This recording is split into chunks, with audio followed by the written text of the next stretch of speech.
어디선가 오염됐을지도 모를 옷이 걱정인 요즘. 집에 돌아오면 바로 스타일러 하세요.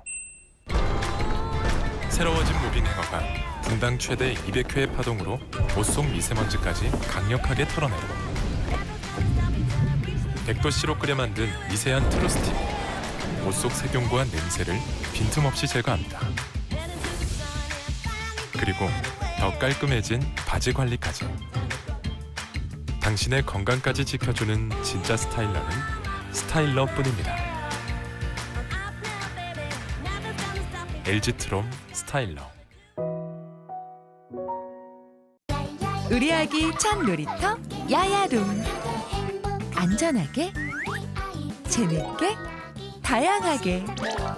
조금만 더 생각하면 야야룸이 보여요. 야야룸. 오늘 촬영할 거. 이게 다운이야? 진짜 가볍다. 자, 식당할게요. 네. 얼어 죽어도 핏은 포기 못하는 멋쟁이들이여. 춥지? 잘 봐. 다운의 신기술을. 이제 진하게, 핫하게. K2 시네요. 엄마, 친환경 보일러가 뭐야? 어머님, 지구를 지키는 콘덴싱 아닙니까? 그렇죠. 콘덴싱이 친환경 보일러죠. 르스크릿. 나이 드는 건 어쩔 수 없지만 나이 든 채로 살긴 싫잖아. 정류와 콜라겐의 젊음을 통째로. 쉿, 르스크릿 하세요. 디자인하다. 공간에서 완성돼 당신의 라이프 스타일을. 디자인, 당신을 생각하다. 대시양, 태양건설. 어떤 공간이든 잘 어울리고 어떤 입맛이든 딱 맞춰주는 취사 중 오픈 쿠킹을 시작합니다. 쿠쿠 트윈 프레셔. 최고의 맛을 위해 초고압을 넘어 무압까지 담다. 차원이 다른 쿠쿠만의 미식가전. Amazing. 쿠쿠 트윈 프레셔. 아우, 몸이 안 좋네. 뭐야? 건강 관리는 1일 1 바디 브랜드로. 10년 더 건강하게 바디 브랜드. 목이 아픈 귀에게 지금 필요한 건? 팬텀 메디컬. 팬텀 메디컬은 근육통을 완화시키고 목 추간판 탈출증, 퇴행성 협착증 치료 목적을 위해 견인합니다. 바디 브랜드의 팬텀 메디컬. 껍질째 먹어도 괜찮아요. 아기가 자꾸 빨아도 괜찮아요. 슈가버블 쓰니까. 식물성 세정 성분이라 뭐든지 자연스럽게. 이렇게 자연스러운 슈가버블. 이가탄 뭐가 다를까요? 성분부터 다릅니다. 효과도 다르죠. 붓고 시리고 피나는 잇몸병엔 이가탄. 그래서 이가탄이 좋습니다. 잇몸병엔 역시 이가탄입니다. 아시죠? 이가탄. 맛있어지길 기다리는 시간. 오늘 인생작 나오나? 먹어봐야 알지. 너무 맛있는데요? 뭘 넣은 거야? 정성? 건강한 잇몸으로 꼭꼭 씹는 행복. 인사돌.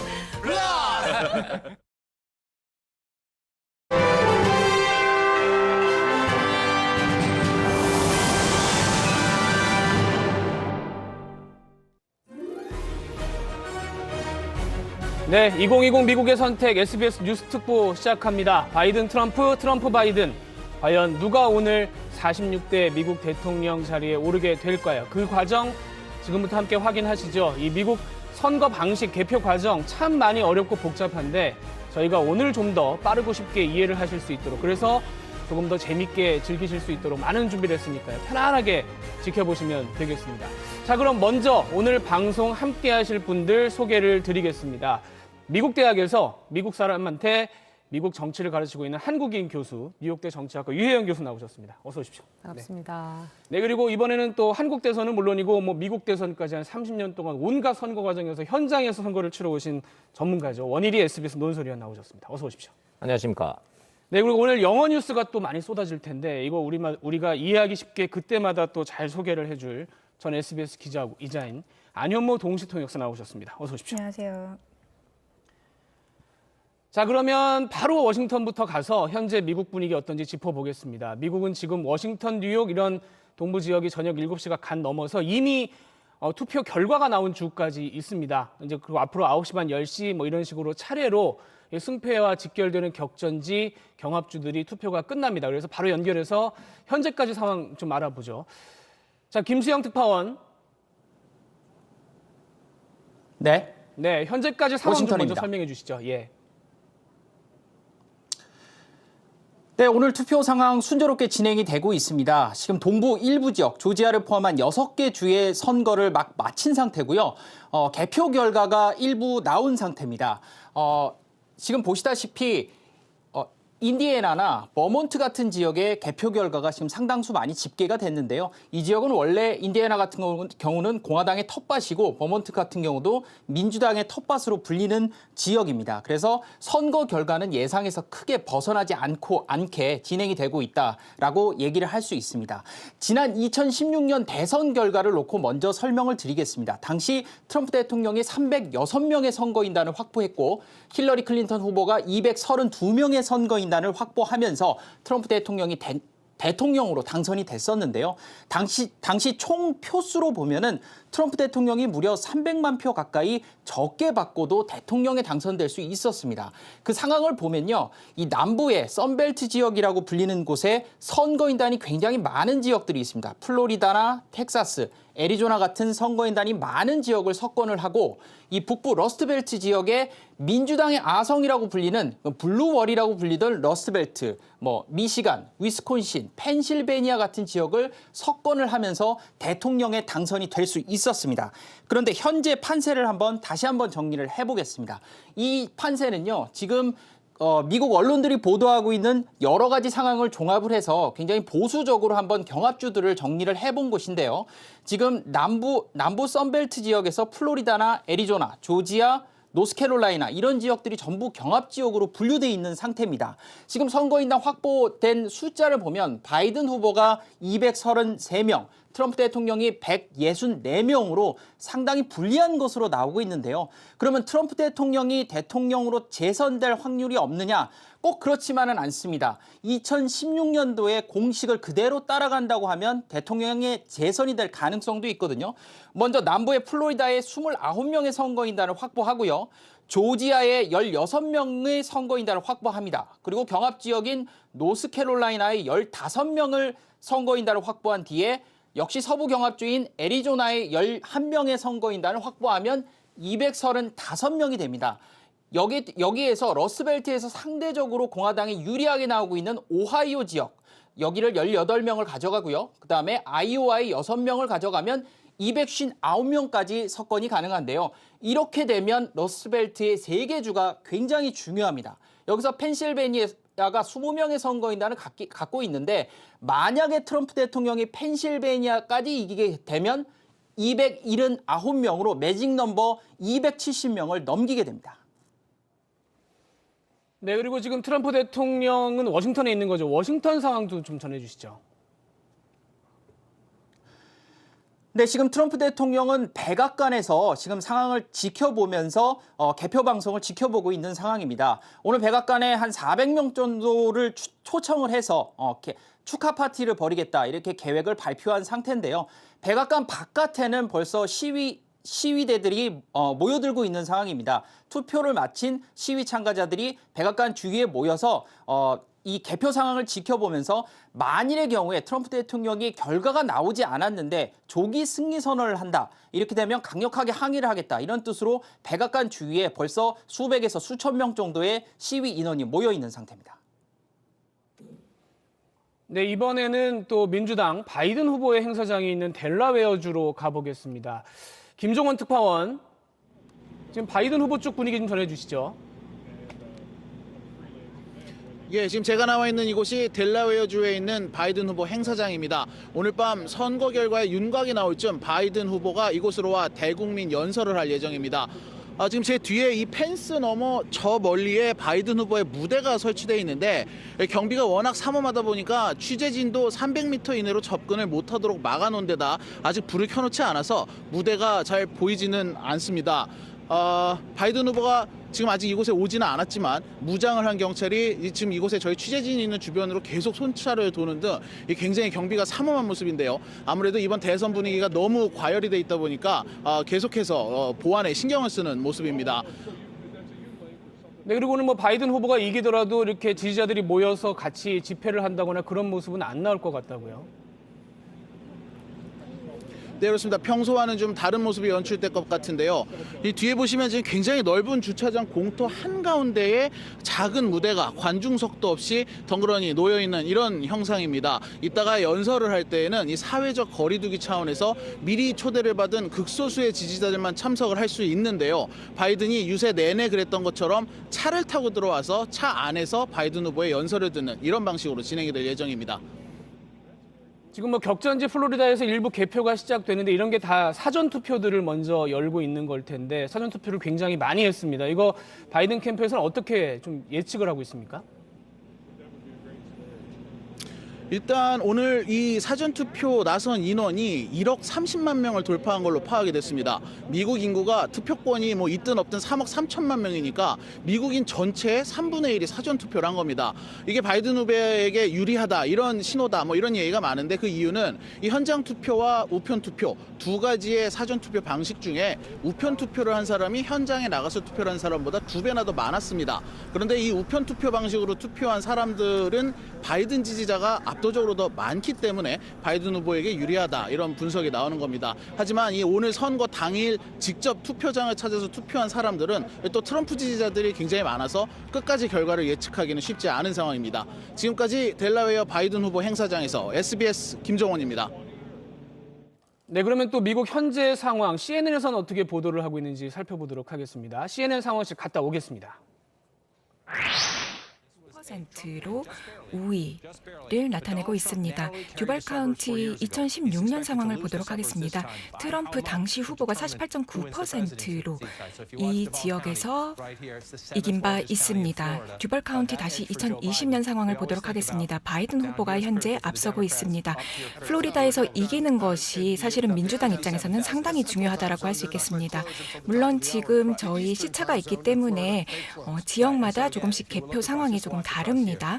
지금 동부는 이미 마감이 된 상황이고요. 네, 플로리다에 대해서 다시 한번 말씀드리도록 하겠습니다. 여기 북부 카운티에서 승기를 잡는 것이 상당히 중요하다라고 할 수 있겠는데요. 2016년 상황을 보면은 트럼프 당시 후보가 49%로 플로리다를 가져갔습니다. 물론 이제 계속해서 개표 상황이 진행이 되고 있기 때문에 완전히 개표가 되기까지는 시간이 좀 걸릴 것입니다. 네, 상황을 다시 한번 보시면은 2020년 그 중에서도 팜비치 카운티를 한번 보도록 하겠습니다. 당시 2020년 지금 현재는 76.5%로 트럼프 후보가 앞서고 있습니다. 굉장히 큰 격차를 나타내고 있는데요. 하지만 물론 개표가 아직은 초기이기 때문에 조금 더 지켜봐야 될 것으로 보입니다. 만약에 이쪽이 계속해서 파란색이다 그리고 여기가 파란색이다라고 하면은 민주당 입장에서는 어느 정도 승산이 있다라고 봐도 무방하겠습니다. 마이애미 데이드 보도록 하겠습니다. 바이든 후보가 현재 54.2%로 앞서고 있는데요. 여기서 어떻게 될지 계속해서 개표 상황이 진행이 됨에 따라서 지켜봐야 될 것입니다. 물론 현저하게 상황이 바뀔 수 있다라는 생각이 들기는 합니다. 2016년 보도록 하겠습니다. 힐러리 클린턴 당시 후보가 63.7%로 마이애미 데이드 카운티는 가져갔습니다.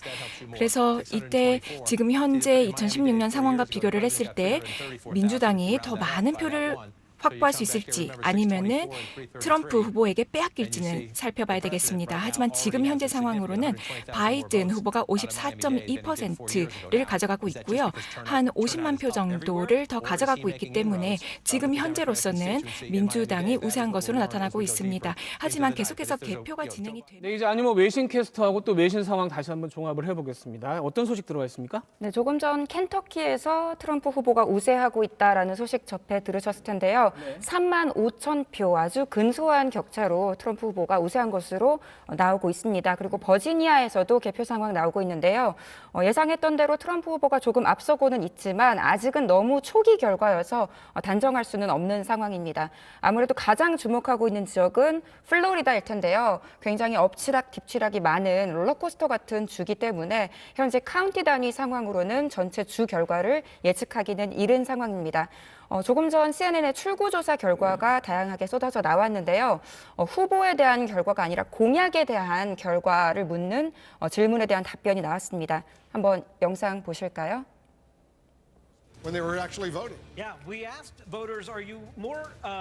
유권자들이 후보들의 인간적인 성품을 보고 투표를 하느냐 아니면 각 사안에 대한 입장을 보고 투표를 하느냐 물었는데요.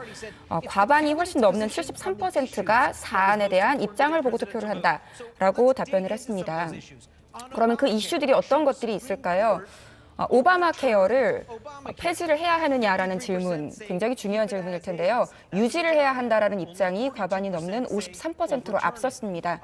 그러니까 민주당의 의견에 동의를 하는 유권자가 많았다는 뜻이겠죠. 그리고 대법관의 임명이 이번 선거에 영향을 미쳤느냐라는 질문에는 61%가 중요한 요소로 작용을 했다고 답변을 했습니다.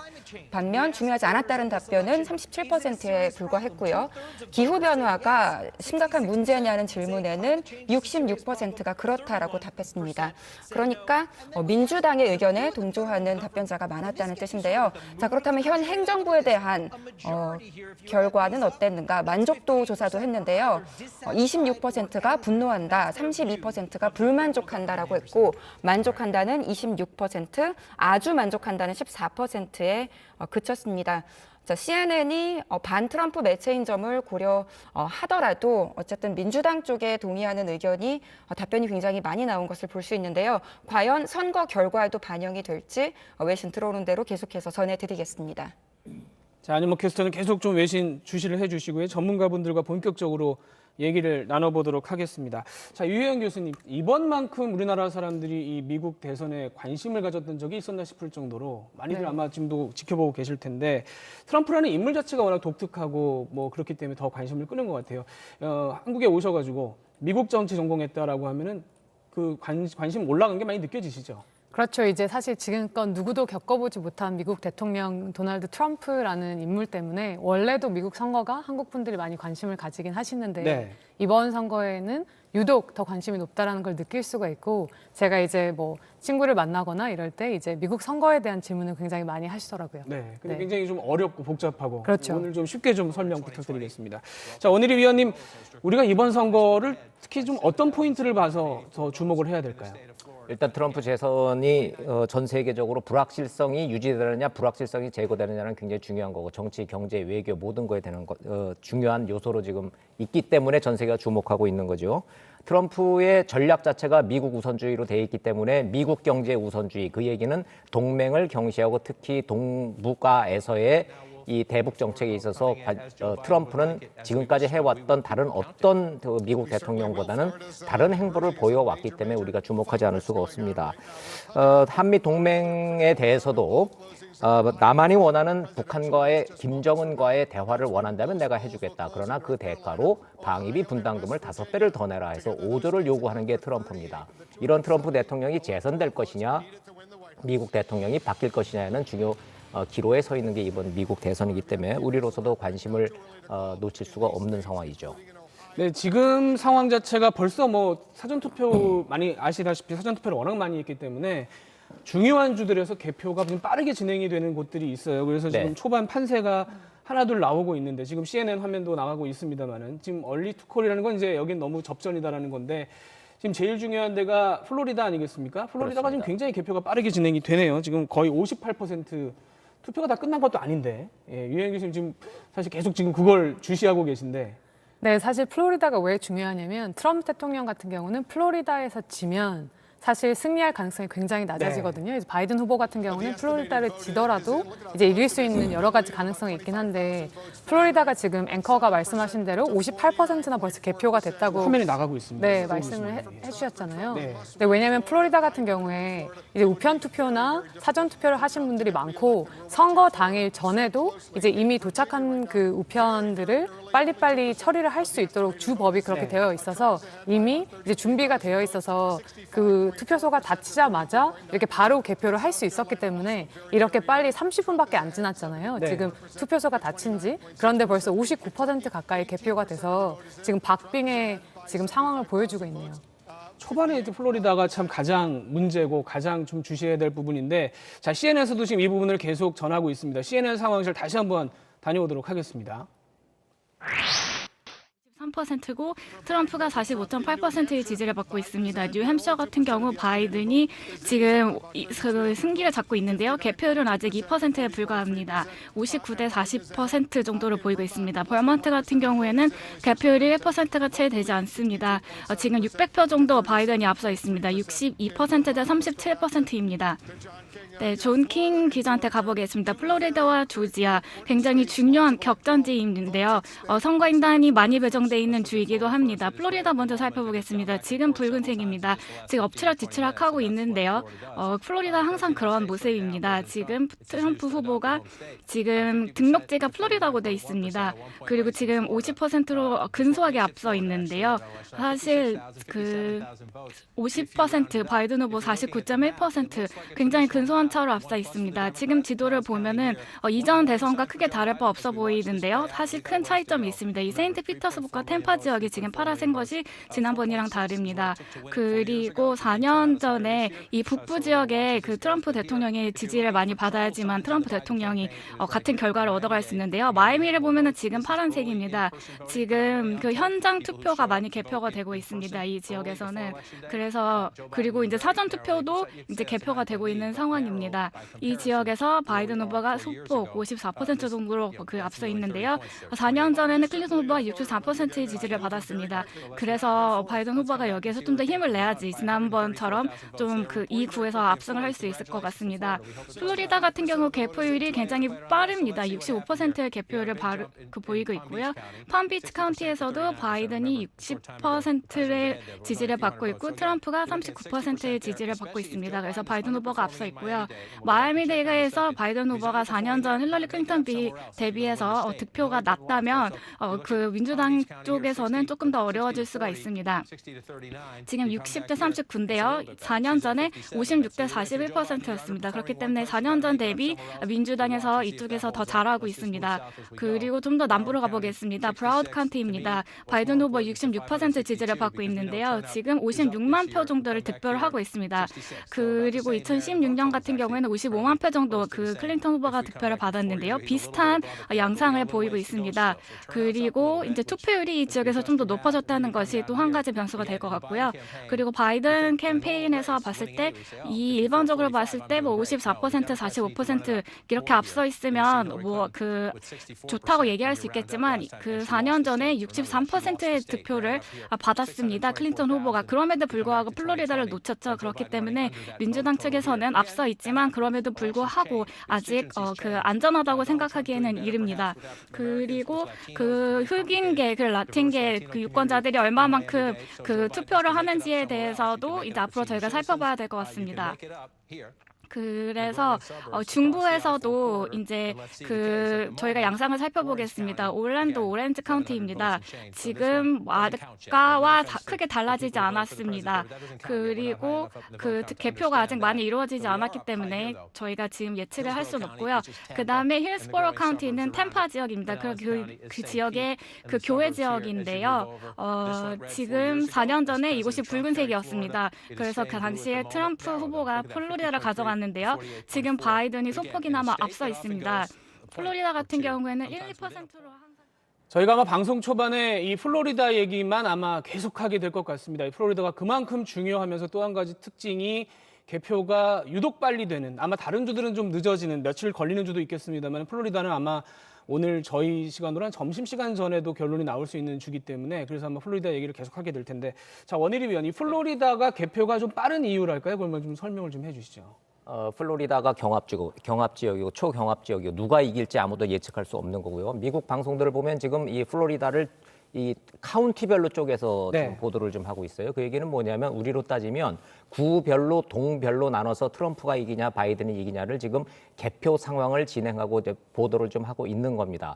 큰 틀에서 봤을 때 플로리다 29명 선거인단이 왜 중요한지는 잠시 뒤에 유 교수님이 설명해 주실 것 같고, 제 느낌으로 봐서도 플로리다 개표 상황이 굉장히 빠릅니다. 그 이유는 주마다 개표 상황이 다를 수밖에 없는 미국 그 선거제도의 독특한 그 특징 때문에 그러는데, 사전 투표가 1억 명이 넘었다는 얘기는 전체 유권자의 한 절반 정도가 사전 투표를 했고 그중에 절반이 우편 투표이기 때문에 이미 다 선택이 돼 있는 겁니다. 미국 플로리다 유권자들은.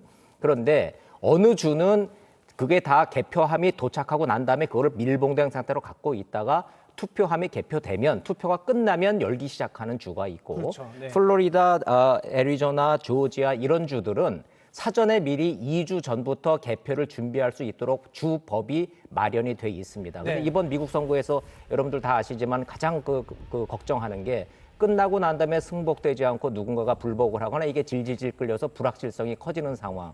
이게 가장 미국이 걱정하고 전 세계가 걱정하는 상황이기 때문에 플로리다가 주법 차원에서 사전 투표함을 미리 개표할 수 있는 준비를 법이 허용하는 한도 내에서 최대로 다 해놨다. 땡 하고 이 개표함이 열리자마자 사전 투표함, 특히 우편 투표함을 개표하는 거를 속도를 굉장히 빨리 진행하고 있다. 이게 지난 4년 전하고 또 그 전에 선거하고 다른 점이라고 할 수 있겠습니다. 뭐 플로리다를 또 한번 설명을 드리면 1,400만 정도 유권자가 있는데 사전 투표를 거의 900만이 투표를 해서 한 60% 이상이 투표를 마친 상태고, 지금 개표도 66%가 진행이 되고 있어요. 근데 유 교수님이 지금 아까부터 계속 유심히 보고 계신데, 현재 상황은 바이든 후보가 앞서는 걸로 나옵니다만은, 지금 유 교수님이 저 CNN도 계속 저 카운티별로 보여주는 이유가 트럼프 대통령이 유리한 데가 있고 불리한 데가 있고 바이든 후보가 유리한 데가 있고 불리한 데가 있어서 그 상황이 지금 어떤지를 보여주는 건데, 지금 유 교수님이 저희랑 아까 잠시 CNN 보다가 얘기를 나누셨는데 상황이 지금 좀 다르다고요? 네, 지금 이제 66% 개표된 상황에서는 바이든 후보가 조금 앞서 있는 걸로 나오지만 이게 바이든 후보에게 불리한 상황인 게 플로리다가 주가 시간대를 2개를 쓰거든요. 미국에는 4개의 시간대가 있는데 동부 시간대와 이제 중부 시간이 플로리다가 섞여 있거든요. 그래서 지금 이미 우편 그 투표소가 마감된 곳은 동부 시간대를 쓰는 곳인데 이제 곧 뭐 30분 정도 있으면 그렇죠. 중부 시간 쪽으로 이제 중부 시간을 쓰는 그 지역도 투표소가 마감이 되는데 그쪽은 공화당이 굉장히 유리해요. 그래서 트럼프 대통령이 굉장히 강한 지지를 보이는 곳이기 때문에 지금 동부 시간대에서 바이든 후보가 크게 앞서지 않으면 트럼프 대통령이 이길 확률이 크기 때문에 지금 1% 정도밖에 차이가 안 나서 트럼프 대통령이 플로리다를 이길 가능성이 훨씬 더 이제 가능성이 큰 상황인 것 같습니다. 막판에 트럼프 대통령이 참 이 플로리다를 자주 가고 굉장히 가서 격정적인 유세를 했는데 그게 효과가 있었던 것 같습니다. 그것 때문에 가는 거죠. 그러니까 크게 보면 플로리다가 이렇게 한반도처럼 길쭉한 반도로 돼 있잖아요. 그걸 반으로 쪼개서 보시면 되는 거예요. 동쪽과 서쪽에 있어서의 그 이 표차가 지금 많은 건데, 한 가지 좀 첨언을 드리면 우리나라 선거제도하고 가장 큰 다른 것 중에 하나가 유권자인데요. 우리는 성인이 되면 뭐 18세가 됐든 19세가 됐든 유권자 모두들한테 투표용지가 날라오고 그거를 가지고 갈지 말지 그냥 신분증만 갖고 가면은 비교해가지고 투표를 할 수 있잖아요. 근데 미국의 유권자는 그냥 나이가 됐다고 그 선거권이 있는 시티즌십이 있는 시민권자라고 해서 무조건 유권자가 되는 게 아니라 나 투표를 할게요라고 의사표시를 해서 유권자로 미리 등록을 해놔야 됩니다. 그래서 유권자 수가 몇 명인지가 정확히 무의미한 거예요.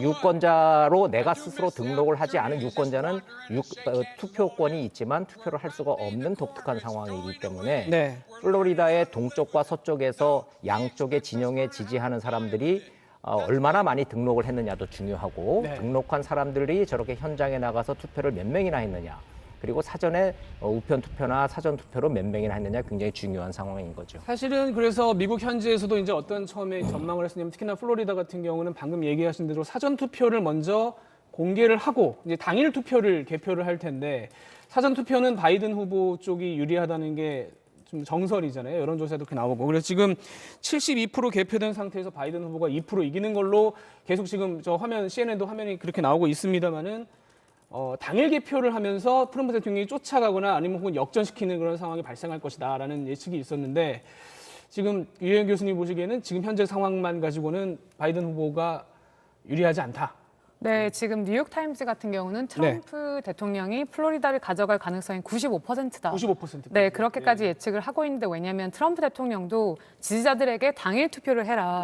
우편 투표가 부정의 우려가 있기 때문에 그렇게 독려를 했기 때문에 지금 현재 한 30% 정도의 표가 남은 상황에서 뒤쪽에 나오는 표들은 트럼프 대통령을 지지하는 표가 많이 나올 가능성이 있어서 지금 뭐 2% 정도 차이가 나지만 전혀 앞서 있는 상황이 아니다. 바이든 후보가 이렇게 볼 수 있을 것 같아요. 초반에 바이든 후보가 플로리다에서 최대한 벌려놔야 이 추격전을에서 이제 승기를 계속 유지를 할 수가 있는 건데 현재 2% 상황을 이렇게 보면은 4년 전 상황하고 비슷한 양상으로 흘러가고 있네요. 네. 4년 전에도 힐러리 클린턴이 초반에는 앞섰었죠. 사전 투표에서는 민주당 지지자들이 사전 투표를 많이 하는 경향이 있으니까 앞서 가다가 저렇게 서쪽 플로리다의 서쪽의 개표소들이 개표함이 열리기 시작하면서 뒤집어지기 시작을 해서 결국 역전을 허용을 했는데 이번 상황도 비슷한 양상으로 간다 쪽으로 저 미국 언론들이 보도를 하고 있습니다. 전체적으로 큰 틀에서 지금 한 60% 정도 개표가 됐으면 이제부터 나오는 개표함들은 현장 투표함들이라고 봐야 되거든요. 그런데 현장 투표함이 열리기 시작하면서 트럼프 쪽이 유리한 개표 결과로 나가고 있다. 뭐 이런 방향으로 좀 가고 있습니다. 4년 전에 미국 언론들이 또 한 번 고생들을 세게 했기 때문에 사실 힐러리 쪽이 우세하다라고 시작을 했다가 개표를 해보니까 상황이 많이 바뀌었었기 때문에 이번에 많이 좀 정비를 해서 나온 건데 매우 조심스러운 보도가 굉장히 조심스럽게 이번에 보도를 하고 있는데 뉴욕타임스 같은 경우는 지금 바이든 후보가 한 1.8% 앞서고 있습니다만은 최종적으로는 트럼프 대통령이 3% 이상 이길 거다라는 지금 예측을 내놓고 있습니다. 이게 지금 상당히 민감한 부분이 플로리다를 저희가 계속 말씀드리는 이유를 다시 한번 설명을 드려야 될 것 같은데 여기서 만약에 트럼프 대통령이 이 플로리다를 바이든 후보한테 뺏기면 사실 선거가 거의 끝나버리는 거잖아요, 초반에. 네. 그렇죠. 그래서 지난 선거에서 트럼프 대통령이 가져간 선거인단 수가 306석이었거든요. 네, 지금 플로리다가 가지고 있는 선거인단 수가 29명이잖아요. 그래서 306에서 29를 빼보시면 275명이 나오는데 미국 대통령이 되려면 270명의 선거인단을 확보를 해야 되는데 트럼프 대통령이 플로리다를 지는 순간 굉장히 5명밖에 이제 자기가 쓸 수 있는 여유가 없는 거죠. 그렇기 때문에 여기를 반드시 이겨야 하고 아까 말씀하신 것처럼 2016년 선거랑 굉장히 비슷한 양상이기도 하지만 2000년 선거랑도 굉장히 비슷하다. 2000년에 고어와 부시가 맞붙었을 때도 초반에 동부 쪽 표가 나왔을 때는 이제 뭐 고어가 이겼다라고 했다가 나중에 방송국들이 말을 바꿨잖아요. 근데 지금 아마 그런 상황이 재현되지 않을까라고 생각합니다. 2000년에 문제가 됐던 바로 그 플로리다예요. 그렇죠. 그래서 그 재검표를 하려고 500여 표를 재검표를 해야 되는데 중간에 연방 대법원에서 5대3으로 졌죠. 그래서 그 투표가 재검표가 중단이 되면서 엘고가 뭐 결국 이제 포기를 하고 말았는데 사실상 그 당시에 2000년 상황도 플로리다 개표가 정확히 됐고 그 재검표가 돼서 우리식으로 다시 갔다면은 엘고가 대통령이 되네 마네 하는 상황이 됐었겠죠. 그랬겠죠. 그만큼 플로리다가 중요한 건데 플로리다가 현 상황으로 지금 미국 언론이 보도하고 예측하는 순으로 전제로 해서 저희도 말씀드릴 수밖에 없는 상황인데 플로리다가 트럼프한테 넘어간다면 그럼 어떻게 된다 쪽으로 그러면 그 다음 주목할 때는 북부 러스트벨트로 올라가야죠. 펜실베니아 20석 달려 있기 때문에 펜실베니아에서 그럼 결국 이제 승부가 난다고 봐야 되는데 큰 틀에서 놓고 봤을 때는 미국 언론이 지금까지 걱정해왔던 우려했던 불확실성 이게 그 윤곽이 점점 시간이 늘어나는 상황으로 간다고 보시면 될 것 같습니다. 이른바 선벨트 북이 37도 이남에 있는 플로리다, 애리조나, 조지아를 트럼프가 이런 식으로 역전을 해서 지난 4년 전 선거처럼 가져간다면 트럼프가 재선될 것이냐? 그렇지는 않습니다. 거기다 플러스해서 러스트벨트 중에 최소한 펜실베니아 20석은 가져가야 되기 때문에 여전히 큰 틀에서 보면 바이든 우세라는 전제 아래 미국 언론들도 보도를 하고 있는 겁니다. 차차 설명드리겠습니다만 플로리다를 트럼프 대통령이 가져간다면 오늘 선거가 결정나지 않을 가능성도 상당히 올라가기 때문에 저희도 좀 이 부분을 유심히 봐야 될 것 같습니다. 지금 또 CNN은 어떤 분석을 하고 있는지 CNN 상황실 다녀오겠습니다. 굉장히 초박빙을 나타내고 있는 그러한 카운티들입니다. 텍사스 같은 경우 민주당에서 이번 해에는 텍사스에서 승기를 잡을 수 있지 않을까라고 조심스럽게 예측을 하고 있습니다. 트럼프 대통령이 캘리포니아에서 승기를 잡을 것이다, 아니면은 여기 위쪽에서 승기를 잡을 것이다. 그거는 물론 만약이죠. 그런데 어쨌거나 모든 것을 다 고려했을 때 바이든 후보가 여기 아래쪽에서 승기를 잡아야지만 백악관에 입성할 가능성이 높아진다고 할 수 있겠습니다. 네, 계속해서 개표가 진행 중에 있습니다. 현재 어느 정도 개표가 진행이 됐는지 한번 보도록 하겠습니다. 플로리다 상황입니다. 현재 바이든 후보가 49.9%입니다. 그래서 한 7만 표 정도 앞서고 있는 상황이고요. 플로리다, 뉴햄셔 그리고 펜실베니아가 곧 개표가 이제 시작되겠습니다. 투표가 마감이 될 예정입니다. 어떻게 진행될지는 계속해서 지켜보도록 하겠습니다. 네, 플로리다 상황을 CNN도 계속 붙잡고 얘기를 할 수밖에 없는 그런 상황입니다. 개표가 거의 80% 가까이 또 진행이 됐는데 저희가 계속 짚어드리고 있습니다. 다시 한번 나중에 설명을 드리겠습니다만은 이 플로리다 쪽은 오늘 빨리 개표가 되기 때문에 저희가 계속 또 말씀을 드릴 수밖에 없고, 여기서 결론이 안 나면 아까 말씀하신 대로 펜실베니아 이쪽으로 올라가야 되는데 여기는 오늘 투표 결론이 안 날 가능성이 있기 때문에 오늘 오후 들어서 상당히 많은 또 누가 이기느냐에 대한 논란도 있을 수 있을 것 같고, 일단 저희는 플로리다 얘기를 계속 해야 될 것 같습니다. 플로리다가 현재 79% 개표했는데 점점 격차가 역시 좁혀지고 있어요, 교수님? 네, 지금 플로리다를 CNN 같은 경우는 카운티 단위로 지금 보여주고 있잖아요. 네. 그런데 왜 이렇게 트럼프 대통령이 이길 확률이 높다고 얘기를 하냐면 그 민주당이 굉장히 강한 지지를 보이는 몇 개 카운티가 있거든요. 마이애미 데이드라든지 브로워드 카운티 이런 쪽에 지금 개표 상황을 보시면 80% 이상이 개표가 된 상황이고, 그다음에 트럼프 대통령이 지금 우세를 보이는 그런 카운티에서는 아직 개표가 이런 민주당 성향의 카운티보다는 느리기 때문에 앞으로 남은 표들은 트럼프 대통령 표가 나올 가능성이 굉장히 높다. 그래서 계속해서 트럼프 대통령이 플로리다를 가져갈 가능성이 높다라고 보여주고 있는 것 같아요. 플로리다에서 제일 큰 도시가 마이애미고 여기는 민주당의 텃밭인데 거기가 거의 다 지금 열린 상태에서 지금 박빙으로 이기고 있다는 거는 좋은 신호는 아니다. 근데 이제 저도 그렇고 아마 대부분 시청자분들이 플로리다라는 곳을 가본 적도 없고 사실 오늘 처음 보는 분도 계실 거고, 플로리다의 특징이 좀 여러 가지가 있을 텐데 우선 날씨가 좋기 때문에 은퇴한 백인층들이 또 많이 가는 곳이죠. 플로리다 지역을 좀 설명을 해주시죠. 그렇죠. 은퇴한 백인이 많고 지금 플로리다 기온을 봤더니 26도더라고요. 네. 지금 양 후보가 비행기를 타면서 유세를 하는 그 기온을 보면은 미시건 같은 경우에는 영상 3도였고 플로리다 26도니까 온도 차이가 그렇게 나니까 플로리다 연중 따뜻하죠. 이제 겨울로 갈수록 이제 인기가 있는데, 플로리다 그러면은 흔히들 뭐 유색인종들이 많이 사는 그런 동네로 쿠바가 가까우니까 그렇다고 생각하지만 사실은 그렇지 않은 게 성공해서 돈이 많은 은퇴한 백인들 노령층들이 많이 사는 곳이 플로리다이기 때문에 보수적인 성향이 생각보다 많은 거죠. 그래서 유색인종 비율과 백인들의 이 인종 비율이 트럼프가 노려볼 만한 지역이기 때문에 플로리다에 공을 그렇게 많이 들인 겁니다. 말씀하신 대로 이제 개표율이 굉장히 빨랐기 때문에 이제 90%에 육박을 하는데 90%부터는 좀 속도가 좀 느려질 거로 예상을 해요. 왜냐하면 그러질 수밖에 없습니다. 현장 투표로 이제 배달이 되어 와서 그게 이제 개표함이 되는 거기 때문에 사전 투표 바이든한테 유리했던 거는 이제 많이 이제 개표가 됐다고 봐야 되는 거고, 트럼프한테 현장에서 많이 찍은 표가 몰려 있을 것으로 예상되는 개표함들이 열리기 시작하면 그때부터는 개표 속도는 좀 늦춰질 거기 때문에 미국 언론들이 마지막 순간까지 이번에 트럼프와 바이든의 플로리다 승부는 쉽게 예측을 안 할 겁니다. 실제로 방송사들의 출구 조사 결과들이 나올 때 보면요, 이번에 결과만 나오고 누가 이긴다고 아예 발표 자체를 하지를 않았어요. 4년 전에 틀렸던 트라우마 때문에 그렇습니다.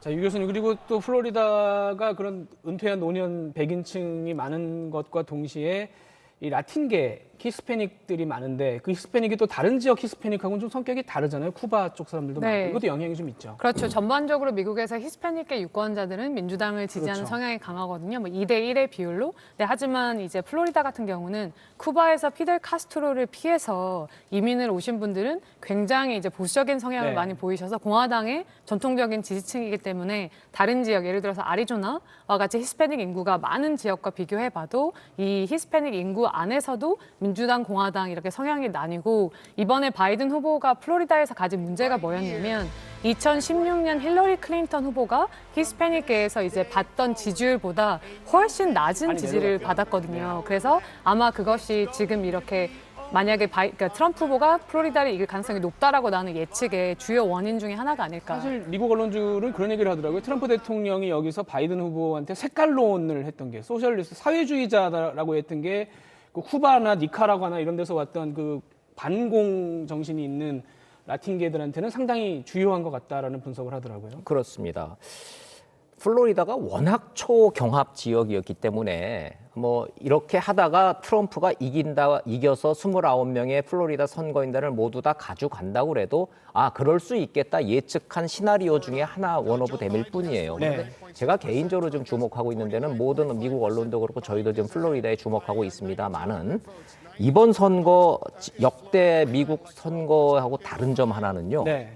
텍사스와 조지아가 경합 지역으로 분류되고 있는 점은 저 개인적으로는 굉장히 독특한 현상으로 보고 있습니다. 미국에서 텍사스와 조지아 같은 이 지역은 한국으로 따지면 보수 진영의 심장이라고 하는 대구 경북 같은 곳이에요.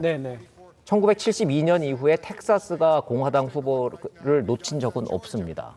1992년 이후에 조지아에서 민주당이 이긴 적이 없어요, 대선에서. 그렇죠. 그런데 이번에 보면은 유 교수님도 제가 이게 맞는 거죠. 텍사스는 1976년 76년 카터가 이긴 이후로는 민주당이 이긴 적이 민주당이 이긴 적이 없으니까 그렇다면 30-40년 동안에 텍사스는 미국 보수의 심장이라고 하는 그런 상징성이 있었는데 트럼프 더군다나 초선도 아니고 재선을 노리고 있는데 그 보수의 심장인 texas가 경합주로 분류되는 거는 굉장히 이례적인 일입니다. 플로리다에서 지금 80% 개표된 상황에서 조금 전에 보셨습니다만 이제 그 표 차이가 0.1%포인트 이하로 좁혀졌습니다. 이제 거의 트럼프 대통령이 플로리다에서는 따라잡았고 방금 말씀하신 이제 조지아 같은 경우가 투표가 9시에 우리 시간으로 아침 9시에 끝나서 지금 개표 초반 여기는 이렇게 플로리다처럼 빨리 진행은 안 되고 있는데 여기서도 지금 트럼프 대통령이 일단 앞서고 있는 걸로 나오고 텍사스는 우리 시간으로 11시에 마감이 되기 때문에 아직 투표는 진행 중인 상황이라서 이 부분은 점심시간 이후에나 저희가 좀 확인할 수 있지 않을까 싶습니다. 지금 현재로서는 플로리다가 워낙 뭐 독보적으로 개표를 빨리 하고 있기 때문에 그다음에 오하이오도 물론 또 격전지죠. 오하이오가 한 20% 개표가 된 상황이고 오하이오도 10시 우리 시간으로 아침 10시까지 그 사전 투표는 다 공개를 하도록 주법이 돼 있습니다. 그래서 10시 되면 이 격전지 오하이오도 어느 정도 뚜껑이 좀 열릴 걸로 보입니다. 이 플로리다가 이렇게 된다면 지금 백악관에 있는 트럼프 대통령 표정은 어떨 걸로 지금 예상이 됩니까, 일단? 이제 안심을 어느 정도 할 수 있을 것 같아요. 플로리다를 지면 거의 이제 이길 수 있는 가능성이 없었기 때문에 약간 희망의 이제 그 끈을 잡았다 이런 식으로 이제 기뻐하지 않을까, 조심스럽게 이제 낙관론을 펼치지 않을까라고 생각합니다. 반대로 이제 원희리 의원, 바이든 후보 입장에서는 뭐 물론 이기면 좋겠지만 뭐 다른 또 변수들도 있기 때문에 그렇죠. 뭐 머리는 좀 복잡하겠습니다만은 계속 좀 지켜볼 것 같아요. 바이든 후보 입장은 어떨까요? 뭐 매직 넘버 270명의 선거인단을 확보하기 위해서는 플로리다가 매우 중요하긴 합니다만은 바이든 입장에서는 플로리다를 만약에 놓친다면 하는 플랜 B는 지금 있습니다. 플로리다를 비롯한 선벨트를 다시 트럼프한테 역전을 당해서 모두 뺏긴다고 전제를 해도 러스트벨트인 펜실베니아 정도만 확보를 한다면은 이길 승산이 있다. 그래서 훨씬 더 여유가 좀 있기 때문에 과학에 근거를 한 여론조사와 모든 그 판세 분석을 중심으로 한 그 시뮬레이션을 보면 538이라는 사이트가 있습니다. 플로리다를 뺏긴다라는 전제 하에서도 바이든이 승리할 확률이 89%다. 플로리다를 이기더라도 트럼프 대통령이 당선될 확률은 10%다. 그러나 10%는 0%를 의미하지 않기 때문에 아무도 장담할 수 없다. 이 얘기는 뭐냐 하면은 플로리다가 지금 격전으로 가고 있지만 바이든이 걱정하는 대로 플로리다를 뺏기더라도 펜실베니아 20석 정도를 가져가면은 얼마든지 이길 확률은 여전히 바이든한테 많다. 우세한 거는 사실이다. 이게 지금 현재까지의 지금 예측 상황입니다. 자, 지금 CNN은 오하이오에 집중을 하고 있습니다. 오하이오는 지난 14번 선거에서 이긴 사람이 모두 대통령이 됐던 지역이고 이번에도 격전지입니다. CNN 상황실 가서 오하이오 상황 보고 오시겠습니다. 기반으로 바이든 후보가 힘을 발휘해야지만 이 지역을 가져갈 수 있을 것 같습니다. 이 지역도 파란색입니다. 신시내티 있는데요. 민주당이 지금 2016년에 앞섰습니다. 2020년에 지금 아직 개표가 진행이 되진 않았는데요. 그리고 이 지역에서 민주당이 하원 의원에서의 힘도 발휘를 하려고 노력하고 있습니다. 그리고 플로리다 지금 가보겠습니다. 지금 개표가 약 81% 진행되었습니다. 그리고 바이든 후보와 트럼프 후보 사이에 2,000표 정도밖에 차이가 나지 않습니다. 바이든 후보가 앞장서 있는데요. 초박빙입니다. 지금 굉장히 양 후보 지지자들이 플로리다 지역을 주목하고 있을 것 같습니다. 그리고 지금 방금 수치가 바뀌어서 지금 18,000표 정도 트럼프가 앞서게 되었는데요. 지금 49.6, 49.4%로 양 후보가 치열하게 경쟁을 하고 있습니다. 그리고 지금 양 후보 차이의 득표 차가 18,000표 정도밖에 되지 않는데요. 이렇기 때문에 미국에서 모든 주 중에서 가장 격전지가 항상 플로리다인 것입니다. 좀 더 상세히 들여보겠습니다. 마이애미 가볼 텐데요. 지금 제가 느끼기에는 가장 주목해야 될 지역입니다. 왜 선거보다 다른 결과를 나타낼 수는 있는데요. 사실 힐러리 클린턴 그다음에 오바마 모두 이 지역에서 굉장히 큰 지지를 얻었습니다. 그래서 이쪽에서 충분히 앞서지 않는다면 다른 곳에서 만회를 해야 되는데요. 민주당 같은 경우 지금 바이든 후보 53%입니다. 2016년에 63%의 득표율을 클린턴 후보가 받았습니다. 그래서 이 지역에서 바이든 후보가 지금 지난 대선 대비에는 좀 못 미치는 성과를 보이고 있습니다. 민주당에게는 굉장히 좀 유리하지 않은 상황일 수가 있습니다. 그럼 그 위에서 바이든 후보가 만회를 할 수 있을까고요? 지금 마이애미가 제일 큰 카운티였고 지금 브라워드가 두 번째로 큰 카운티입니다. 지금 66%인데 클린턴 후보가 66.5%를 받았습니다. 그리고 득표도 저희가 살펴봐야 될 것 같습니다. 왜냐하면 지난번보다 투표율이 높기 때문인데요.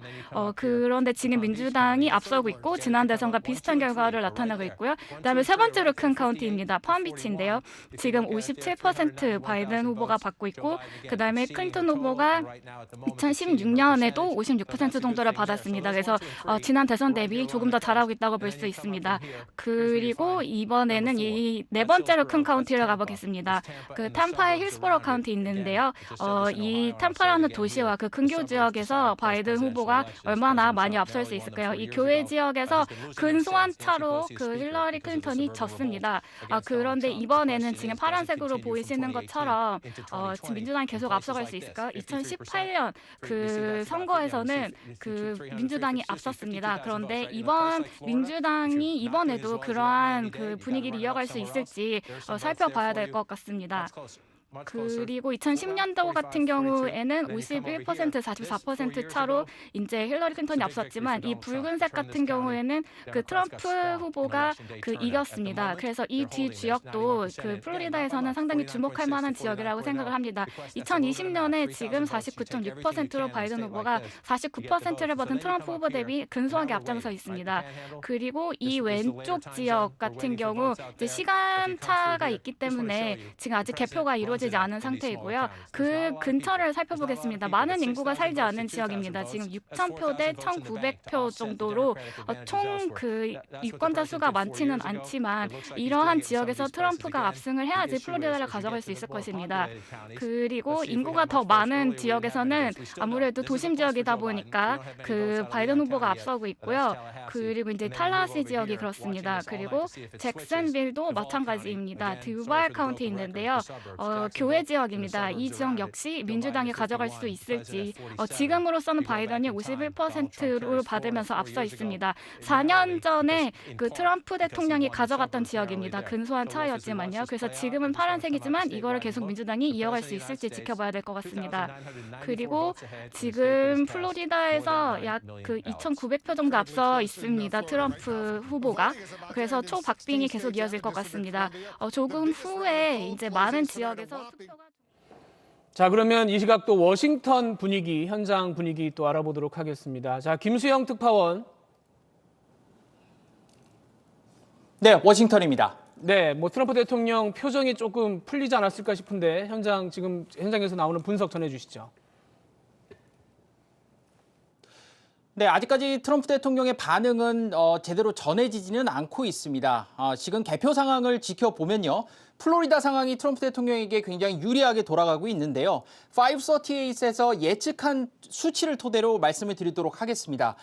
지금 트럼프 대통령은 플로리다를 이기는 게 어떻게 보면 기본적인 상황입니다. 플로리다에서 승리했을 경우에 당선 확률은 32%를 갖게 된다라고 전망을 했고요. 플로리다에서 승리하면 그 다음에 중요한 게 러스트벨트입니다. 러스트벨트의 펜실베이니아, 미시간, 위스콘신 이 세 개 주 중에 하나를 이겨야 60% 이상의 승률을 갖게 되는데요. 미시간에서 승리를 하게 되면 84%의 승리 확률을 갖게 됩니다. 미시간은 지난 대선에서 단 1,700표 차이로 트럼프 대통령이 승리했던 곳인데요. 이곳을 이기게 되면 80% 넘는 승리 확률을 갖게 됩니다. 자, 바이든 후보 같은 경우는 지금 워낙 여론조사에서 높게 나오고 있기 때문에 플로리다에서 이겼다면 99% 이상의 당선 확률을 가지게 됩니다. 하지만 지금 분위기가 좀 플로리다에서 좋지 않게 돌아가고 있는데요. 나머지 경합주를 놓고도 여러 가지 경우의 수가 있습니다. 노스캐롤라이나 아직 결과가 나오지 않았는데요. 이곳에서 이겨도 99% 이상의 승리 확률을 갖게 되고요. 러스트벨트에서 트럼프 대통령이 이겼던 오하이오나 아이오와 그리고 서부에서 애리조나 같은 경우를 바이든 후보가 한 곳이라도 접수를 하게 되면 99% 혹은 그 이상의 당선 확률을 갖게 됩니다.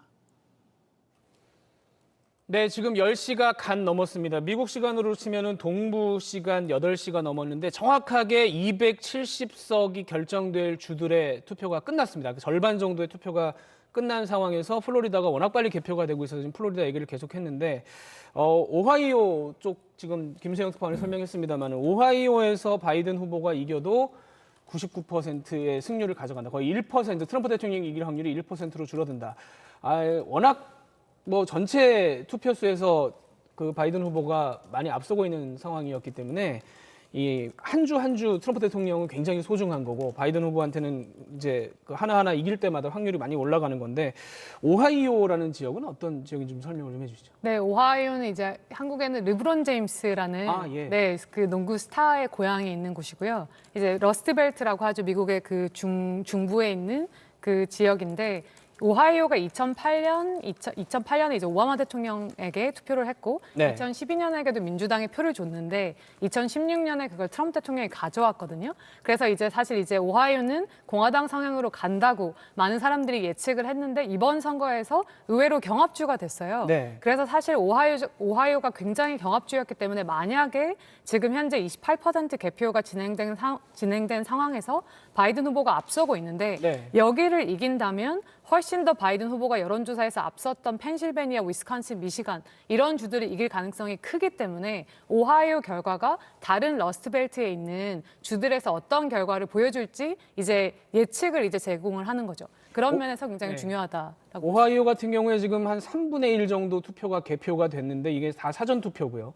그렇죠. 바이든 후보가 무려 22%를 앞서는 걸로 나오는데 역시 똑같이 여기도 당일 투표라든가 이게 개표가 되면서 플로리다처럼 접전으로 갈 가능성이 굉장히 높아 보이는데. 그렇죠. 말씀하신 대로 이제 플로리다, 조지아, 애리조나 이렇게 이 따뜻한 지역, 이른바 남부의 선벨트를 전부 다 트럼프 대통령이 역전해서 가져간다라는 전제라면 그 다음에 어떻게 될 것이냐에 대한 이 시나리오가 쭉 나와 있죠. 미국 언론에. 그렇다면 펜실베니아, 오하이오, 미시건, 위스콘신. 이른바 트럼프 대통령이 4년 전에 대역전을 했고 내가 일자리를 가져오겠다. 자동차 산업을 다시 키우겠다.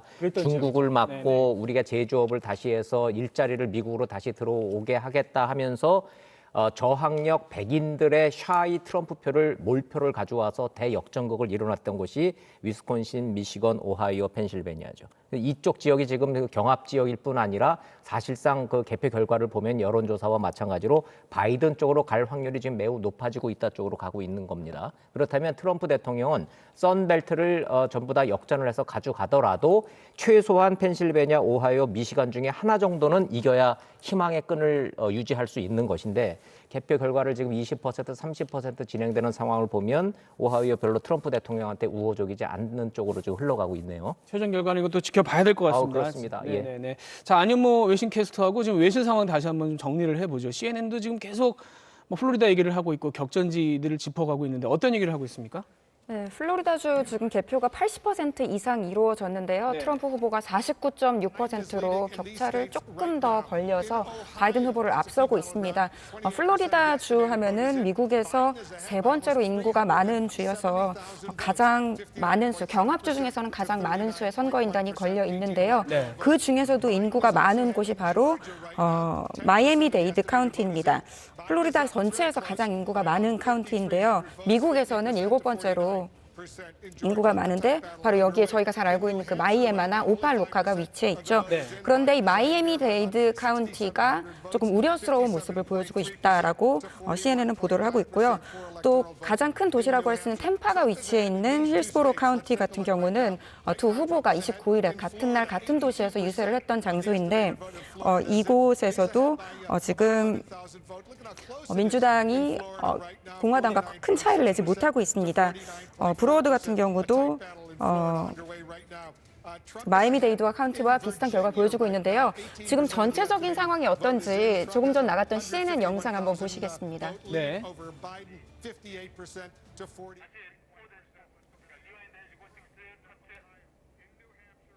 설명을 해주시죠. 네, 그냥 화면 지금 준비하고 뉴햄셔 있으니까요. 같은 경우는 선거인단 4개 표가 걸려 있는데요. 조 바이든이 앞서는 것으로 전망되고 있고요.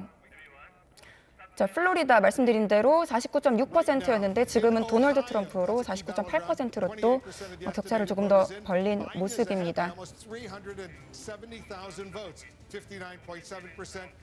네, 조금 더 CNN 상황 좀 계속 다른 주들도 계속해서 결과 나오고 있는데 버지니아 13명의 선거인단이 걸려 있는데 트럼프 후보가 훨씬 더 앞서고 있습니다. 과반이 넘는 58.9%를 차지하고 있는 모습입니다. 뉴햄셔도 아직은 개표가 5%밖에는 이루어지지 않은 상황이라 아주 초기인데요. 뉴햄셔의 경우도 바이든이 앞서고 있고요. 전체적인 지금 전국적인 단위 조사에서도 트럼프가 앞서는 것으로 나오고 있습니다. 이 점이 굉장히 중요하겠네요. 네, 지금 전체적으로 봤을 때 트럼프가 11명 그리고 바이든 후보가 3명의 선거인단을 가져갔습니다. 오하이오 같은 경우는 18명의 선거인단이 걸려 있는데 월요일에 조 바이든이 방문을 하기도 했던 곳이죠. 그런데 아직까지 전체적인 개표 결과는 이루어지지 않고 있습니다.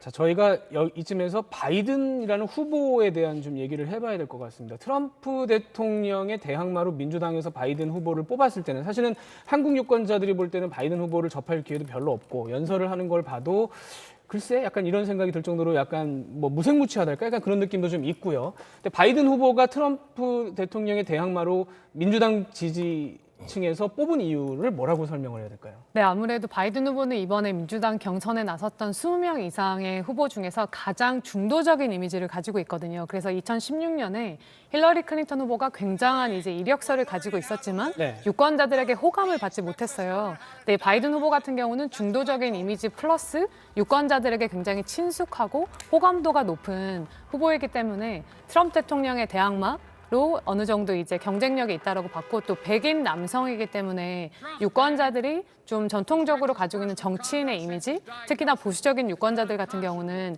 여성이나 백인이 아닌 후보에 대해서 어느 정도 거부감이 있기 때문에 그런 것들을 고려를 해서 민주당에서 이제 트럼프에 대항할 수 있는 가장 경쟁력 있는 후보다라고 내세운 것 같고 사실 트럼프 대통령에 비해서는 많이 알려져 있지 않았지만 사실 바이든 후보 같은 경우는 36년간 미국에서 상원의원으로 지냈잖아요. 그래서 뭐 외교위원회 위원장을 했고 그다음에 뭐 사법위원회 위원장을 했기 때문에 미국의 이제 정치에 관심 있는 사람들에게는 아주 잘 알려져 있는 워싱턴 이제 인사이더라고 볼 수 있죠. 그렇죠. 전통적인 정치인 느낌. 근데 원혜리 위원 또 워싱턴 특파원하고 할 때 힐러리 클린턴 뭐 이렇게 취재도 많이 하셨습니다만은 그 유세장이라든가.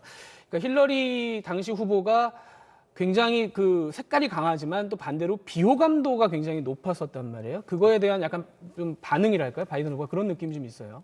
4년 전에 저희가 이 자리에서 이 대선 특보를 할 때 힐러리의 적은 힐러리라 그랬어요. 네. 이번 선거는 힐러리와 힐러리를 좋아하는 유권자와 힐러리를 싫어하는 유권자들의 싸움이고 힐러리의 적은 트럼프가 아니라 본인 스스로라고 얘기를 할 정도로 힐러리 클린턴이라는 그 이 정치인 자체가 호감도와 비호감도가 굉장히 높았었죠.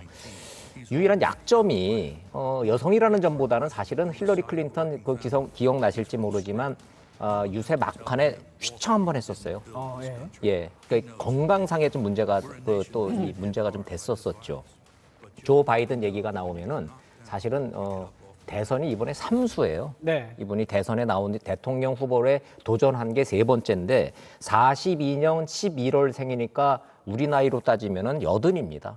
미국 나이로는 이제 78살인데 항상 트럼프 대통령이 공격한 게 조 바이든의 나이와 건강이었었죠. 그리고 별명이 졸린 바이든이라 해서 항상 졸린 표정이고 힘없고 나약하고 뭔가 좀 나이가 들어서 힘이 없어서 과연 4년 넘게 대통령직을 수행할 수 있을까라고 했지만 사실은 그렇게 공격했던 트럼프 대통령이 나이 차이 몇 살 안 나요. 그 트럼프 대통령은 뭐 46년생이니까 4살밖에 차이가 안 나는데 왠지 트럼프 대통령은 막 활기차고 막 움직임이 크고 막 이렇게 목청이 크고 조 바이든은 나이가 많고 좀 이렇게 허약하고 뭐 이런 이미지가 있어서 그동안에 정치적으로 많은 불이익을 당했다고 하지만 이번에는 민주당이 바이든을 선택을 했습니다만은 이번 미국 대선을 전체적인 큰 틀에서 놓고 보면 이거는 바이든과 트럼프의 싸움이 아니라 4년 전에 힐러리와 반 힐러리의 싸움인 것처럼 트럼프와 반 트럼프의 싸움이 이번 대선의 본질이고 핵심이다. 이런 생각을 좀 해봅니다.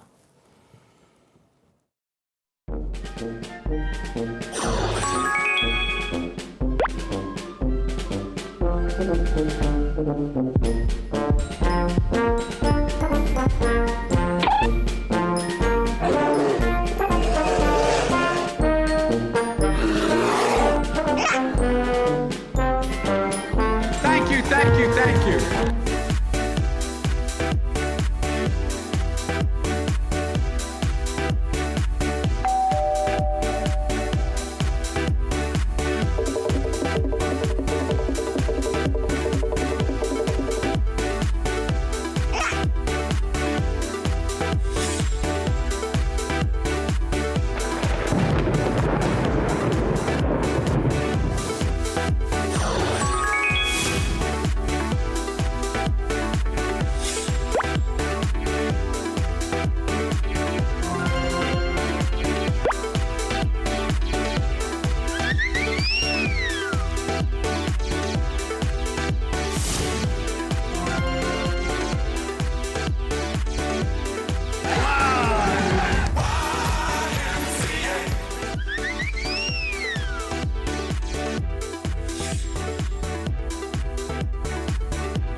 네, 뭐 4년 전에 또 한번 경험이 있기 때문에 여론조사 초반에 그 선거 전에 했던 여론조사와 실제 결과가 상당히 많이 달라서 이렇게 곰한테까지 누가 이길 것 같냐고 물어볼 정도로 사실 여론조사에 대한 불신이랄까요? 이번 선거도 있었는데 플로리다 지금 결과를 보면 또 여론조사 기관들이 상당히 엇나간 거 아닌가라는 느낌이 듭니다. 미국에서는 여론조사에 대한 얘기가 굉장히 많았었죠. 네, 사실 뭐 플로리다 결과는 이번 선거에서 엎치락 뒤치락이었기 때문에 지금 트럼프 대통령이 이기는 것으로 나온다고 해서 이번 여론조사도 틀렸다라고 말할 수는 없을 것 같고요. 네. 물론 이제 2016년에 대부분의 기관에서 힐러리 클린턴이 이길 확률이 80% 이상이다라고 했는데 실제로 뚜껑을 열어보니까 전혀 다른 결과가 나왔잖아요.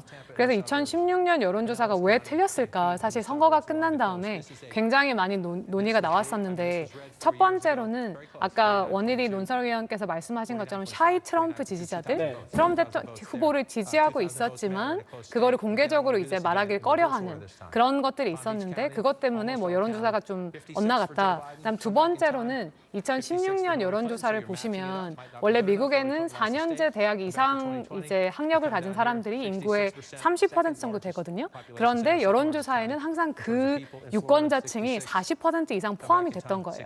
근데 2016년에 학력 수준이 높을수록 힐러리 클린턴을 지지하는 경향이 있었기 때문에 이런 고학력 유권자가 여론조사에서 너무 많이 포함이 돼서 트럼프 대통령에 대한 지지를 제대로 잡아내지 못했다. 이런 문제가 있었죠. 그래서 2020년 선거에서는 이런 걸 보완을 하려고 해서 언론사들에서 많은 노력을 했다고 이제 알고 있습니다. 네.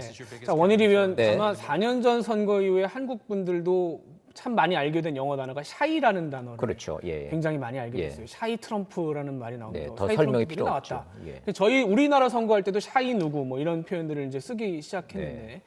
이번에도 샤이 트럼프라는 층이 지금 존재를 하는 건가요? 어떻게 봐야 될까요? 그 샤이가 더 이상 샤이하지 않다는 거 아니에요? 네. 그리고 이제는 히든 바이든이라는 또 용어가 나오고 미국 언론에서 나오는 거 보면 샤이 트럼프 표가 있다면 이번에는 히든 바이든 표가 나올 것이다. 트럼프를 지지했던 샤이 트럼프 표는 더 이상 샤이한 표가 아니다. 이제는 뭐 프라우드 샤이 트럼프라고 할 정도로 노골적으로 나서서 지지를 했기 때문에 그것이 반영되지 않을 거다라고 미 언론들이 그동안에 계속 분석을 좀 해왔는데 그게 그냥 뭐 감으로 하는 얘기가 아니고요.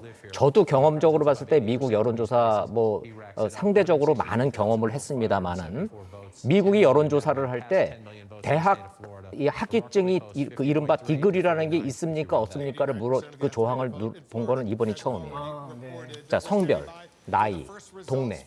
그 소득을 직접 물어볼 수는 없으니까 미국에서는 대충 어디 사십니까 물어보면 소득이 얼마가 대충 나오니까. 집값이 그렇죠. 그러니까 이제 성별, 인종, 동네 이게 가장 중요한 요소거든요. 이게 유권자를 이 표본을 분석을 할 때 여기에서 대학 나왔습니까 안 나왔습니까 당신 고등학교만 졸업했습니까 안 했습니까 물어보는 거 이번이 처음이에요. 거기에 가중치를 이번에 뒀다는 거거든요. 그러니까 여론조사 결과가 이번에는 틀릴 수 없다라고 여론조사 기관들이 굉장히 공을 많이 들인 건데 지금까지 흘러가는 개표 결과를 놓고 보면 여론조사 결과가 4년 전처럼 틀릴까라는 생각이 좀 듭니다. 왜냐하면 플로리다 같은 경우에는 모든 여론조사 기관들이 이거는 초경합이기 때문에 마지막 100% 다 열어보기 전에는 모른다고 했는데 그거 그대로 좀 가고 있고 지금 상황으로 보면 1% 미만 승부가 날 것 같습니다. 나머지 뭐 트럼프가 이긴다고 했던 캐롤라이나주 같은 경우에도 사우스는 트럼프가 이긴다고 했는데 지금 이겼고요. 노스캐롤라이나 경합주라고 그랬는데 경합 지역으로 좀 가고 있는 거고 오하이오 이번에는 좀 트럼프 불안하다고 예측이 나왔는데 그 여론조사대로 지금 흘러가고 있는 것 같고 개표 상황이 좀 그렇습니다. 그래서 이번에 미국의 여론조사는 상대적으로 학력에 대한 저학력 백인층에 대해서 가중치를 준 이 바뀐 여론조사 기법이 뭔가 좀 효력을 발휘하지 않는가 이런 느낌을 좀 받습니다. 자, 유엔 교수님 저희하고 준비를 하는 동안에 특히 그 인종에 대한 좀 준비를 좀 해달라고 많이 말씀을 해주셨어요. CG에도 인종을 좀 넣어달라. 미국에서는 인종이 워낙 또 중요한 포인트이기 때문에 지금 남부에서는 어느 정도 결과가 나오고 있고 이제 중부 지역 그 위쪽에 러스트벨트라고 부르는 쪽으로 넘어가야 될 것 같은데 이쪽은 백인들이 굉장히 또 인종 구성적으로 많지 않습니까? 이게 또 어떻게 작용을 할까요? 네, 이제 미국에서 이제 흑인들 같은 경우는 90% 이상이 민주당을 이제 지지를 하고 백인 같은 경우는 뭐 반반 나눠져 있었는데 트럼프 대통령을 계기로 이제 백인 중에서도 교육 수준이 낮은 백인들은 이제 압도적으로 공화당을 네. 지지하는 성향이 있어서 인종과 좀 전에 말씀하신 학력 두 개를 이제 조합을 해서 보면 이 후보가 어느 정도 이 후보가 뭐 어느 정도 지지율을 받겠다 이런 게 나오거든요. 그래서 아까 오하이오가 왜 중요하냐고 우리가 얘기를 했는데 왜냐하면 오하이오의 인종 구성을 보시면 백인이 81%거든요. 네, 백인이 그래서 미국 평균보다도 훨씬 높은데 여기에서 만약에 조 바이든 후보가 앞선다면 네. 백인의 비율이 훨씬 낮은 조지아라든지 펜실베니아 이런 데서 이길 가능성이 높기 때문에 저희가 인종에 또 주목을 해야 되는 부분이 있는 것 같아요. 그런 부분에서는 바이든 후보가 힐러리 후보보다는 백인에 대한 비우호도라고 그럴까요? 그러니까 백인들이 좀 더 바이든 후보 트럼프에 선호를 하는 그런 좀 그 여론조사들이 나오던데요. 네, 이제 백인도 사실 뭐 백인을 하나의 그룹으로 볼 수는 없고요. 네. 백인도 이제 대학 졸업장이 있는 백인과 대학 졸업장이 없는 백인으로 나눠서 저희가 봐야 될 것 같은데 힐러리 클린턴 후보 같은 경우는 대학 졸업장이 없는 백인들 사이에서 그 비호감도가 굉장히 높았거든요. 근데 바이든 후보는 그 비호감도가 이 그룹에서 힐러리 후보보다 낮기 때문에 어느 정도 백인 전체로 봤을 때는 비호감도를 줄일 수 있는 거고요. 그 교육 수준이 높은 백인들 같은 경우는 힐러리 클린턴과 바이든에 대한 지지가 그렇게 차이가 나진 않는 것 같아요. 네. 저희가 지금 초반에 워낙 플로리다가 빨리 진행이 되면서 계속 현지 개표 상황을 말씀드리다 보니까 전체적인 미국 선거의 뭐 제도 이거에 대한 설명을 좀 늦춰서 하게 됐습니다. 이걸 또 듣고 나셔야 이래서 이런 얘기를 하는구나라고 이해를 하실 것 같은데 이거 한번 알아보죠. 정경영 기자하고 알아보겠습니다. 자, 정경영 기자, 뭐 우리나라하고 정말 제도가 많이 달라요. 이게 우리나라는 전체 투표수로 결정을 하는데 미국 같은 경우는 전체 투표를 이겨도 사실 질 수가 있는 거잖아요. 설명을 좀 해주시죠, 제도를. 네, 미국의 선거제도 정말 독특합니다. 그 핵심은 선거인단에 있다고 하겠는데요. 자, 미국의 대선을 4년 전 2016년 이 선거 당시로 제가 예를 들어서 설명을 해보겠습니다. 당시 민주당에 힐러리 후보가 있었고 공화당에 트럼프 후보가 있었는데 득표수로 따져보겠습니다. 자, 힐러리 후보가 그 당시에 6,500만 표를 얻었고요. 트럼프는 6,200만 표를 얻었습니다. 그러니까 힐러리가 286만 표를 더 얻었는데 우리나라로 치면 한 표라도 더 얻은 힐러리가 당선이 돼야 되겠죠. 하지만 다들 아시다시피 트럼프가 당선이 됐습니다. 미국에서는요, 유권자들이 대통령 후보에게 투표를 하긴 하지만 그 중간에 선거인단이 있기 때문에 이런 일이 생기는 겁니다. 자, 득표수가 아니라 선거인단 수로 한번 다시 따져보겠습니다. 트럼프가 확보한 선거인단 수는 304명이었고요. 힐러리는 당시에 227명이었습니다. 그러니까 힐러리는 득표율에서는 이겼지만 선거인단 확보에서는 졌기 때문에 당선이 되지 않은 겁니다. 자, 이런 일이 2000년도 대선에서도 있었는데 당시 엘고 후보는요, 득표율에서는 조지 부시 후보를 이었지만 선거인단 확보에서는 졌기 때문에 대통령에 당선되지 못했습니다. 그러니까 이제 이게 참 우리나라 분들이 이해가 어려운 건데 전체 투표에서 이기면 그냥 대통령 하면 되지 왜 선거인단 이런 제도가 있냐 참 이해하기 어렵단 말이죠. 선거인단 제도를 좀 설명을 해주시죠. 네, 미국 대선에서는 유권자들의 투표 결과에 따라서 선거인단이 구성이 되고요. 그 선거인단이 대통령을 선출하는 2단계 절차로 진행이 됩니다. 자, 선거인단은 어떻게 구성이 되냐면 미국의 50개 주와 수도인 워싱턴 DC에서 각각 선출이 되고요. 총 538명입니다. 그러니까 절반인 270명 이상을 얻으면 대통령에 당선될 수 있습니다. 그래서 미국에서는 270을 매직 넘버라고 부릅니다. 자, 그런데 유권자들의 이 득표율과 선거인단 확보 비율은 왜 차이가 나는 걸까요? 자, 미국의 독특한 선거제도 하나 더 있죠. 승자 독식 제도입니다. 자, 흔히 위너 테이크스 롤이라고 표현을 하는데 예를 들어서 설명을 해보겠습니다. 자, 만약에 플로리다에서요, 지금 굉장히 접전인데 만약에 트럼프가 51%, 바이든이 49%를 얻었다고 가정을 해보겠습니다. 두 후보 간의 격차가 2%포인트 차이도 안 나지만 그래도 트럼프가 이겼기 때문에 플로리다에 배정된 선거인단 29명을 트럼프가 모두 가져가게 됩니다. 자, 그래서 51대 49, 이 숫자는 의미가 없고요. 선거인단 확보 비율로는 100대 0, 이게 바로 선거 결과가 되는 겁니다. 자, 그런데 이제 미국의 주가 모두 50개가 있는데 뭐 전부 물론 다 중요하겠습니다만 특히 중요한 주들이 따로 있잖아요. 경합주라고 부르는. 그걸 또 설명을 해주시죠. 네, 먼저 선거인단 수가 어떻게 구성되는지 말씀을 드릴게요. 이 선거인단은 인구수에 비례해서 배정이 됩니다. 인구가 가장 많은 캘리포니아는 55명, 텍사스 38명, 뉴욕은 29명입니다. 자, 이 세 개의 선거인단 숫자 다 합하면 120이 넘기 때문에 여기를 흔히 빅3라고 부르는데요. 자, 그런데 후보들은 실제로 이 지역에 별로 집중을 하지 않습니다. 왜냐하면 이 지역의 지지 성향이 웬만해선 바뀌지 않기 때문인데요. 자, 캘리포니아 그리고 뉴욕 같은 경우는 민주당 강세, 블루 스테이트로 분류가 되고 텍사스는 이번에는 좀 오락가락합니다만 공화당 강세, 전통적으로는 레드 스테이트로 분류가 됩니다. 자, 이 지역은 어차피 잘 뺏기도 쉽지도 않고 잘 뺏기지도 않으니까 그냥 놔두는 거죠. 대신에 후보들은 선거 때마다 지지 정당이 바뀌는 스윙 스테이트, 이른바 경합주에 더 집중을 합니다. 이번 대선에서 경합주는 이 북부의 위스콘신, 미시간, 펜실베니아, 그리고 남쪽의 노스캐롤라이나, 플로리다, 애리조나가 이 대표적인 경합주인데요. 이 6개 지역에서 미국 선거의 승부가 갈린다고 해도 과언이 아닙니다. 자, 이 표의 등가성 측면에서 보더라도요.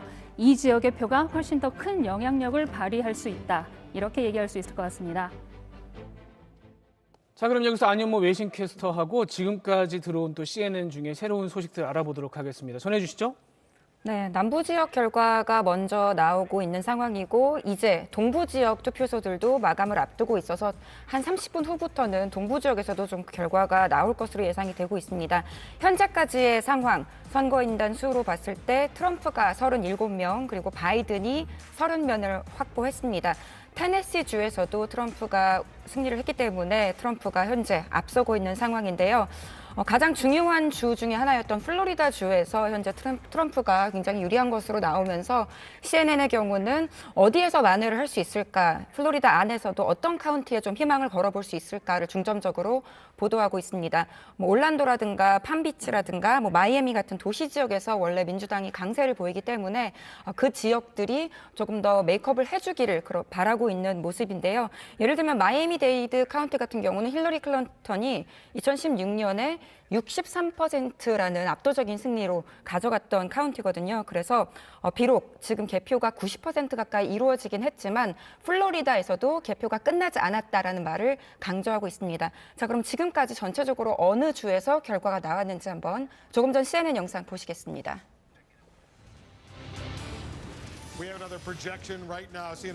네, 말씀드린 대로 테네시에서 11명의 선거인단을 도널드 트럼프 후보가 가져갈 것으로 예상되고 있습니다. 자,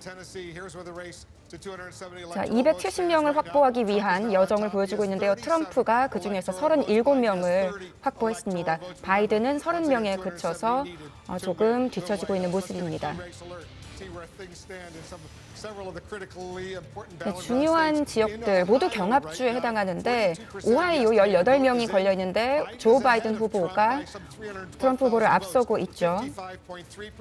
오하이오도 사실은 7번째 경합주라고 불렸던 그런 중요한 주인데 바이든 후보가 앞서고 있고요. 펜실베니아의 경우 바이든 후보가 압도적인 격차를 보여주면서 앞서고 있습니다.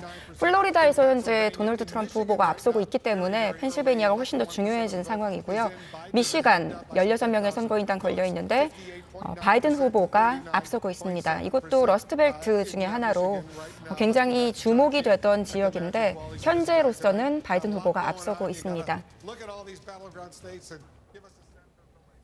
네, 현재 이제 플로리다주에 대해서는 조금 마무리가 되어가는 느낌이지만 또 위스콘신, 미시간 같은 러스트벨트 주들의 결과가 더 나오면 전해드리겠습니다. 자, 예상했던 대로 플로리다에서는 지금 개표가 89%에서 멈췄고요. 이제 당일 투표를 열 텐데 트럼프 대통령이 한 1.7% 앞서고 있는 걸로 나오고 뉴욕타임스 같은 경우에 예상을 남부의 썬벨트라고 불리는 데는 전부 트럼프 대통령이 이길 거라고 지금 예측을 바꿨습니다. 전부 트럼프 대통령의 승리로 예측을 돌렸습니다. 이건 이제 진행되는 대로 말씀을 드리고요. 자, 유혜영 교수님 아까 그 정경영 기자 설명에서 조금 더 풀어가자면 아예 처음으로 들어가서 한국 사람들 입장에서 볼 때는 그냥 미국 시민들 투표를 다 세서 더해서 그냥 정하면 되지 왜 이렇게 복잡하게 할까라는 점이 가장 궁금할 것 같아요. 왜 이렇게 하는 겁니까, 도대체? 네, 이제 핵심은 미국이라는 나라가 굉장히 크다라는 거죠. 그러니까 예를 들어서 저희가 뉴욕에 사는데 친구가 이번에 미국에 놀러 간다. 근데 샌프란시스코에 오면 샌프란시스코에서 뉴욕까지 비행기로 6시간을 와야 되기 때문에 그 50개 주가 모여 있는 미국이라는 나라가 굉장히 커서 그리고 미국은 연방제거든요. 연방제라 하면 50개 주가 굉장히 많은 권한을 가지고 있고 그 50개 주가 모여서 이제 연방 국가를 이루는 건데 그렇기 때문에 주들에게 권한을 주는 게 굉장히 중요해서 우리나라처럼 그냥 전국 단위에서 개표를 하는 게 아니라 각 주별로 이제 집계를 하는 거죠. 그러면 이 아이디어가 어디에서 왔는가? 사실 미국의 역사를 이제 우리가 돌아가 보면 1787년에 이제 미국이란 나라가 탄생을 할 때 헌법이 있어야 되잖아요. 그래서 헌법을 만들 때 이제 건국의 아버지들이 대통령을 어떻게 선출을 할 것인가를 두고 굉장히 치열한 논쟁을 벌였거든요. 왜냐하면 그 당시에 그냥 시민들이 국가의 수장을 이제 투표로 팬으로 뽑는 경우는 없었기 때문에 어디서 벤치마크 할 것도 없었던 거예요. 그래서 이제 한쪽에서는 의회가 그냥 임명을 하자. 근데 다른 한쪽에서는 아니다. 그냥 한국처럼 예를 들어서 그냥 국민들이 투표해서 한 표라도 많이 받은 사람이 뭐 대통령이 돼야 된다라고 이 주장이 서로 엄청나게 경쟁을 하다가 절충안으로 나온 게 이제 선거인단 제도거든요. 그러니까 국민들이 투표를 하되 한 단계를 더 거치는 거죠. 혹시나 이제 미국에서는 항상 다수의 횡포에 대한 엄청난 두려움이 있었어요. 그렇기 때문에 예를 들어서 그 당시에 뭐 뉴스도 없고 SBS 같은 뉴스도 없고 신문도 없었기 때문에 사람들이 정치를 잘 모르는데 그냥 굉장히 이상한 후보에게 투표를 했을 경우에 선거인단이라는 다른 뭐 일반 시민들보다는 정치에 대해서 더 많은 지식이 있는 사람들이 국민들의 선택을 보고 만약에 정말 이상한 사람이 이겼을 경우에는 이 사람들이 한 번 더 결정을 하도록 하자라는 어떤 뭐라고 할까요? 그런 한 가지 더 레이어를 둔 거죠. 저희가 지금 그것 때문에 굉장히 복잡한 선거 제도를 가지고 이렇게 보도를 해드려야 되는 상황. 한국에 있는 사람들은 참 이해하기가 어려운 그런 상황인데 저희가 잠시 쉬고 와서 다시 한번 이 뉴스 2부에서 전해드리도록 하겠습니다. 자, 1부 여기서 마치고 잠시 뒤에 다시 뵙겠습니다.